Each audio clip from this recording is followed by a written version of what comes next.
What's good, everybody? I'm Brandon. Hey, bro. Oh my God. 23-minute video.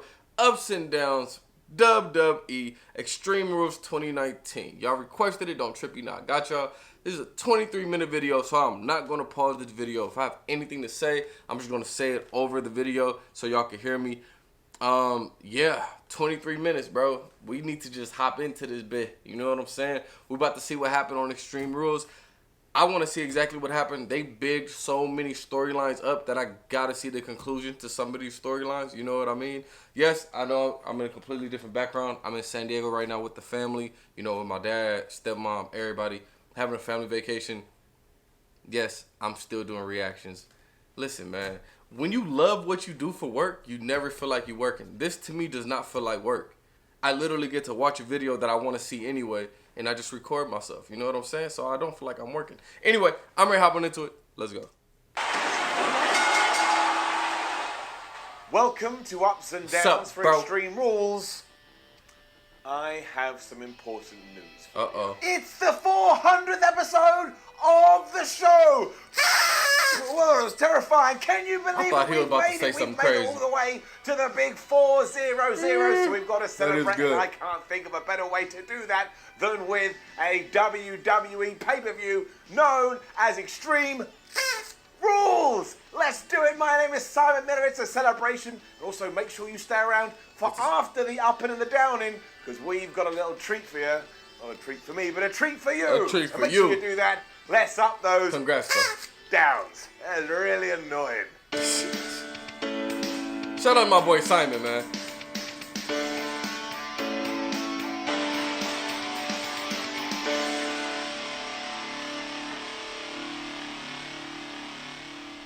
Now I'm hoping this means something and also leads into something. Shinsuke, but on the Finn Balor, in the match that had only been announced a few hours beforehand on social media, Shinsuke Nakamura beat Finn Balor for the Intercontinental Championship. Damn. Taking off my hat. Down. They had absolutely no time, and again, I'm hoping this just did take place, because later on Raw, it's meant to be the big reset with Paul Heyman officially being in charge. Maybe it ties in there, and all this makes sense. Shinsuke Nakamura hit a Kinshasa to the back of the head, hit Kinshasa to the front of the head, and he did indeed get the 1, 2, 3. Poor Finn Balor. Maybe now Shinsuke will be given another new gimmick, like the Inter-Naka-Mental era. They definitely scratch that. That does not work at all. Right? Nah, bro. That ain't it, bro. 3 weeks. Drew Gulak versus Tony Nese was also on the pre-show, and you already know it was fine. WWE treats the 205 Live guys like a child they barely wanted to begin with. It's all like, Daddy, give me some food. And they give them enough sustenance so they don't die. Right. Drew Gulak retained. He had a couple of power bombs. He hit the Cyclone crash. They probably some really good wrestlers, too. They can have enough. You know what I mean? Because I feel sorry for them. Extreme Rules then started properly, and while the crowd, ironically, were a bit up and down for the entirety of the show, here, where we had The Undertaker and Roman Reigns teaming to take on Shane McMahon and Drew McIntyre, they were going absolutely crazy. They cheered for Roman Reigns, and they made him feel like a superstar, and they went ballistic for the dead man, and he feel like the legend he should do. Can you believe it? All of this was actually quite fun. Give it up. The best bit about all of it is that Taker actually looked quite good again, so we can just forget about everything that happened at Super Showdown. Down to one of those things. Like when you have a disease and you get over the disease, you want to forget about it as soon as possible. And given that this was an Extreme Rules no-holds-barred match, we did get some extreme no-holds-barred stuff. Shane McMahon hit his big elbow from the top rope through the table, and The Undertaker was just so happened to be lying on that table, and we got a coast-to-coast on The Undertaker, and he was holding a trash can, which meant the trash can went flying into his dead face. Elias even hit The Undertaker with a guitar, and I guess that counts as a move that isn't barred. Like Elias with the guitar, I don't know. It was a really cool moment in here as well, though, because Undertaker was staring right into the camera, and then like some kind of lizard dinosaur, Drew McIntyre appeared behind him, and he was probably setting up for the Claymore kick. From nowhere, though, Roman Reigns took out Drew with the spear, and when The Undertaker turned around, I do have to point this out, he looked at Roman Reigns like he had no idea that Roman Reigns was even a WWE superstar to begin with. He was like this. Also, the first time that Undertaker and Drew went face to face, how can WWE not see what they have with McIntyre? For one, Drew is about the same size as Taker, so it makes it believable. And he's a Also, beast. you could feel it. As soon as we did put McIntyre with someone of some serious stature, it was like, oh my gosh, what's going to happen here? Sort it out, WWE. Anyway, the Drew finish came McIntyre when The could be a Undertaker beast. tombstone Shane McMahon's stupid head right into the mat, which means we also got an ending that felt very satisfying. Nobody likes I'm Shane surprised McMahon, too. bro. It's almost like you didn't see this coming, but it was quite a good way to start Extreme Rules. Tip it. Seth Rollins and Becky Lynch then cut a promo where at one point Becky Lynch said that if they were to build a statue of Lacey Evans in Philadelphia, birds would poo on it, much like her career. Becky, of course they would. Birds poo on statues all the time. They don't look at the statue and go, oh, there's a statue of Lincoln. I'll poo on it. They just poo. And because they're in the air, the poo goes down onto the floor and sometimes onto statues. As for Seth, hello, my name is Simon Miller. Welcome to another episode of Nobody Talks Like That. Seth Rollins. Oh, what did he say? I had no clue what I was meant to take from your verbiage. What did he say? Extreme Rules, because you actually said this. We took a walk around the city. Well, no, not like that. The man isn't really into that stuff, but the city is full of inspiration, like the Liberty Bell. Did you know it has a crack in it? Much like the crack I'm gonna put in Corbin's dome when I crack his face into the mat. All that does is lead me to believe that when you saw the Liberty Bell, you turned to Becky Lynch, your girlfriend, your dome, your partner, and you said to her, ha ha ha, that's got a crack in it. This is what I'm gonna do. And she went, you better shut up, because nobody talks like that. We desperately need to move these two away from each other in the storyline. It does not work. Down. We're also going to be having a Raw reunion show on the 22nd of July. Steve Austin's going to be there. Booker T's going to be there. Kevin Nash is going to be there. Ric Flair is going to be there. You know why they're doing it, because WWE needs ratings. I mean, who would just come up with like a random event in order to celebrate something so they got more viewers? I don't know who would do that? Who would do that? Who would know? The Usos versus the Revival followed this and have Dash and Dawson sign new deals because they pinned Jimmy and Jay clean. However, give it up. As the first match had lasted quite a while, this one went a little bit short, but honestly, there's not even that much we can say here. It was just two really good pairings having a really good tag team match. If anyone had ever gone, oh, I don't think you're that good, they were like, nah, bruh, we are good. And again, yeah, we saw the Shat Machine, 1, 2, 3. That was that. The Revival, they held on to their Raw Tag Team Championships. I'll be quiet. And I don't really know what's next, but I know I had a good time watching it. Cover yourselves in cheese too, because then we got Aleister Black versus Cesaro. Black, nigga, where you been, homie? As well. Where the homie been? Give it up. The real joy with this is that it didn't really feel like your stereotypical WWE match. I mean, the criticism that we throw at WWE all the time is they have a playbook, and we just keep ripping pages out of that. And that doesn't really play to a wrestler's strengths. But that didn't really happen here, because instead we got a bunch of brutal strikes with the odd reversal thrown in there for good measure. Also, I want to point out, Cesaro is flipping brilliant. We spiced it up a little bit because we did see Aleister Black hit a moonsault off the second rope to the floor, and eventually he hit Cesaro with Black Mass out of nowhere, and that was it. We got the right result after all his talking and getting mad at the door. And let's not forget, at one point I thought his opponent was going to be the door. Thank goodness we didn't do that. Aleister Black gets a decent win over Cesaro. Now WWE, push him to the moon. Thank you. Push him to the Aleister Black the moon man, and then I'll have to go and, I don't know, rip my nose off. R-Truth and Carmelo are looking for Drake Maverick, as Alexa Bliss was giving Nikki Cross an Alexa Bliss t-shirt because they're really good friends. Street Profits turned up and they laughed at it all. They win. It was then that handicap match, and look, at least WWE took our SmackDown Women's Champion and made her look like a really strong title holder. Okay. The best thing in the world. Okay. It was okay. But yes, Bayley did indeed beat Nikki Cross and Alexa Bliss. What? And she did it quite easily. All right then, Bayley. I told you. We had a pretty bad Sasha leaving, the best thing that ever happened to her, bro. And Alexa Bliss in like this double submission hold. It was like a leg lock and an arm lock. And after Nikki Cross had jumped off the top rope, aiming for absolutely nothing, just want to point out, she just jumped. Bayley got the knees up. She then went up the top rope herself. She hit the Macho Man style elbow. Like I say, Bayley just whooped these two people's behinds. They didn't really do nothing. They didn't even fall out. They just lost and went, oh well, on to whatever's next. Was this the best match ever? Nope. Was it kind of just there? Yes. Do I hope all these three people go in different directions?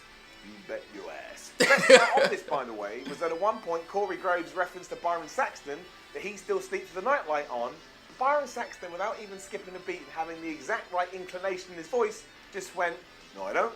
He seemed genuinely perturbed by it. I think Byron Saxton is underrated. Braun Strowman and Bobby Lashley then tried to kill each other. That is Bobby Lashley's fault because he's been talking about putting Braun Strowman in the morgue for weeks now. And while I thought this one a little bit too long, look, they put the effort in. The crowd loved it. It was meant to be a crazy last man standing match, and it was.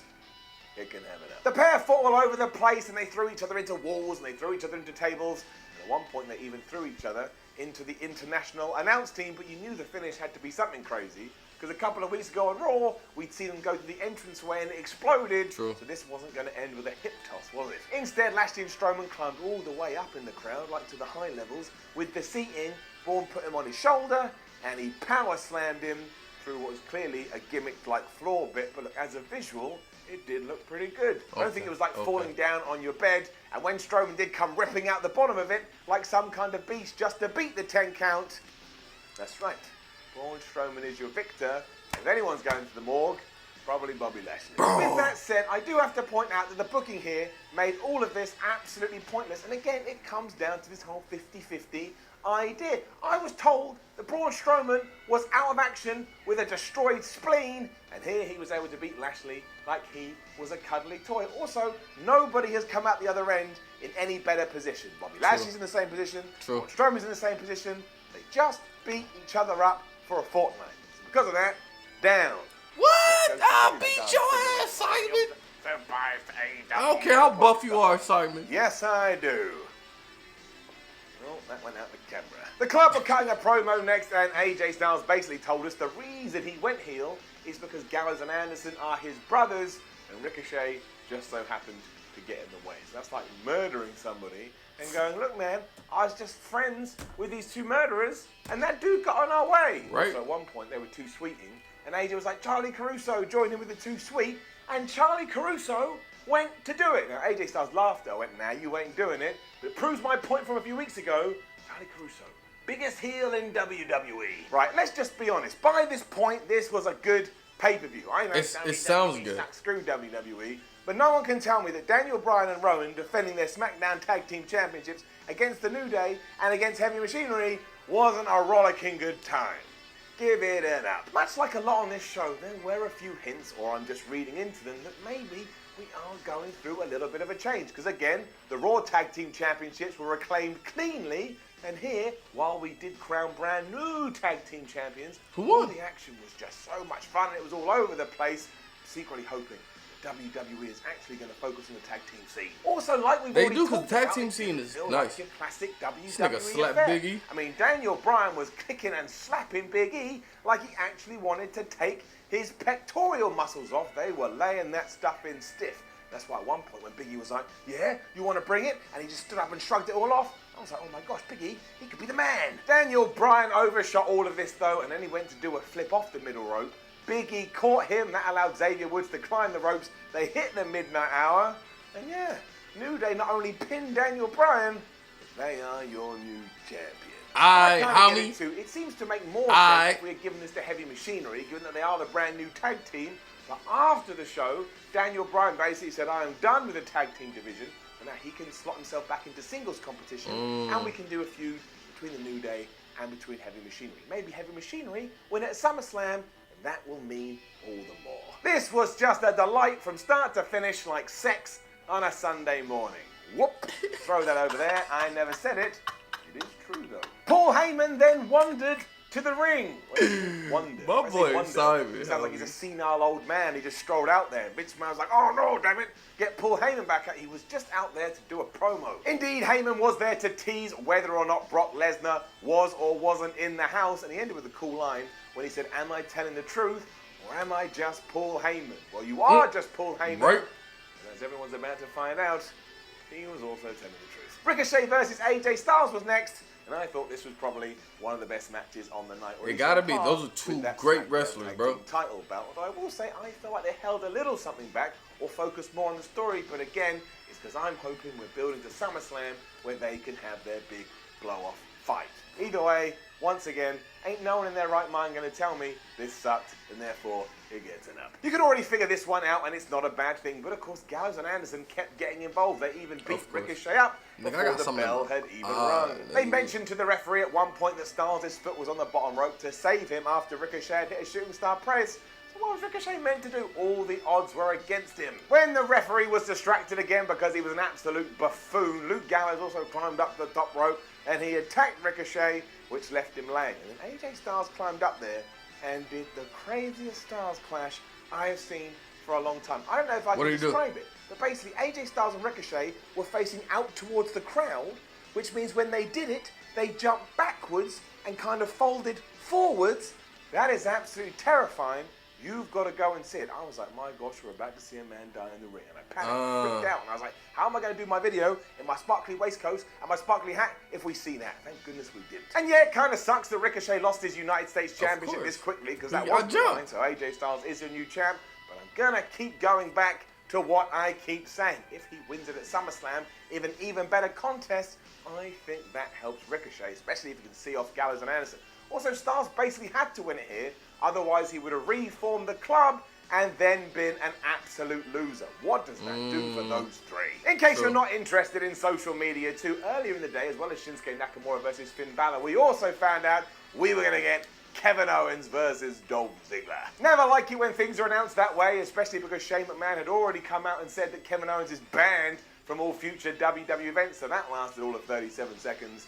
Also, this is getting it down. Why? What? Can't hit my head. Whoop, there we go. Because Kevin Owens won with a stunner after 15 seconds. Look, I ain't got no problem with that. I think this new rise, this new build for Kevin Owens is really exciting. And I hope, once again, he gets pushed to the stars. The match was 15 seconds? Didn't need to be there. Why make Dolph Ziggler like a bigger geek than he already does when you could actually use him and put him in decent feuds? And two, this show basically went 4 hours, or over 4 hours. If you keep the pre-show going, you need to try and cut things down, not add things that don't really have any weight. And yeah, Kevin cut a great promo afterwards, running down Shane McMahon. I'm excited to see that. You could have done this on SmackDown. We didn't have to do it here. That's why it gets it down. Oh, man, I went to tip my hat and I missed. Oh, what a bad day. Yeah, that was a fail. And it's the same for Kofi Kingston versus Samoa Joe. What? Boy, howdy does that break my heart. Give it a down.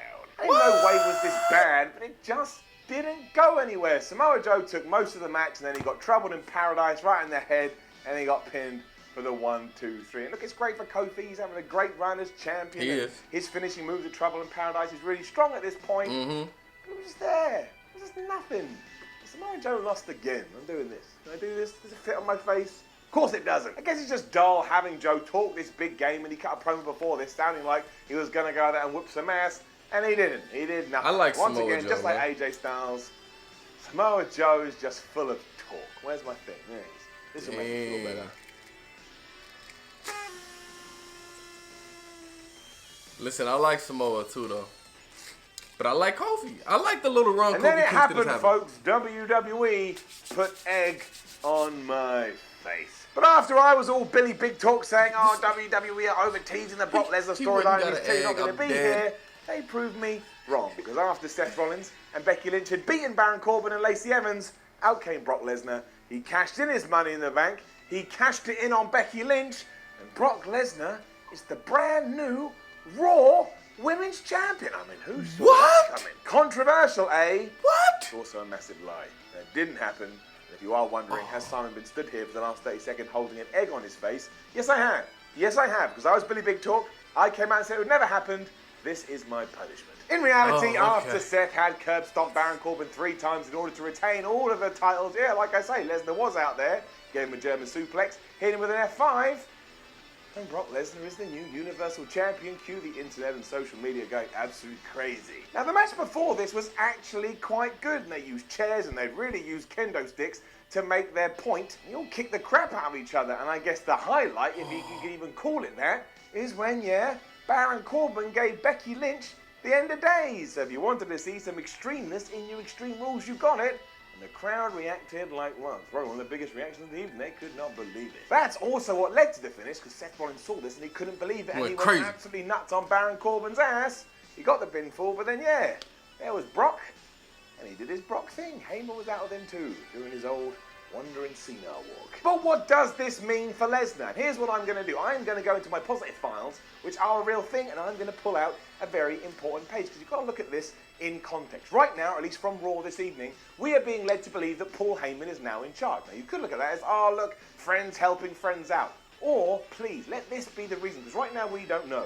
And I get it, you can react the way you are reacting, because it is really boring to go back to the well. But if Paul Heyman is now in charge of Raw, and he has convinced Brock Lesnar to turn up to more Raws than he misses, this will be okay. Because look at this. Seth Rollins and Kofi Kingston were becoming boring as champions because they were the exact same person. Like, goody two-shoes babyface, goody two-shoes babyface. We needed some edge. And I'm with you. I agree. Listen to me. I would rather we hadn't gone with Brock Lesnar, but if he appears on TV more than he used to, I think this will be all right. But he's got to lose to somebody soon, and he has to make sure that person feels like the biggest deal ever. So, not only this, but the match itself, that's right, it's a package deal. Before you go nuts in the comments, I'm taking it as a main event segment, and my hope that with Paul Heyman in charge, it won't be like it used to.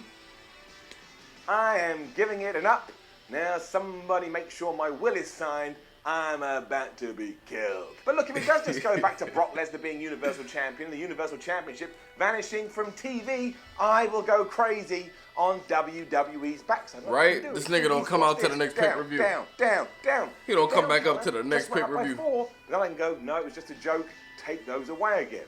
Look, we're back to balance. But I am watching WWE. I am watching, and I'm always rating. I have given you the benefit of the doubt because I believe, or at least I'm hoping, that this week you're officially going to hit the reset button. I've done a wide video on that. You can catch that later today on What Culture Wrestling. But if you let me down, don't let this fool you. Don't let this fool you. I have the power. I'm here. Now, shout out my boy Simon for another great ups and downs, another great review. Y'all know I don't watch the pay-per-views, but whenever I react to these and you guys ask me to, I always feel like I'm in the loop. Well, I'm definitely in the loop. You know what I'm saying? Because I know exactly what's happening. So when I react to the Raw Top 10 highlights, I know exactly what's going on. Brock Lesnar, the new champion. I'm telling you, my dude ain't coming to the next pay-per-view, SummerSlam. So he got that wrapped up until SummerSlam, bro. But yeah, good. This seemed pretty lit. I'm not even gonna lie, it's pretty lit. I'm glad Becky Lynch and Seth Rollins beat Baron Corbin. That's just because I don't like Baron Corbin. I like Lacey Evans though, so you know what I mean. But I don't really like Baron Corbin. But that match is lit. Kofi Kingston and my boy Samoa Joe, they had some really good matches. Really good matches by some heavy hitters on this pay-per-view. Let me know what y'all thought down in the comments. Don't forget, like, comment, subscribe. See y'all next time. Peace.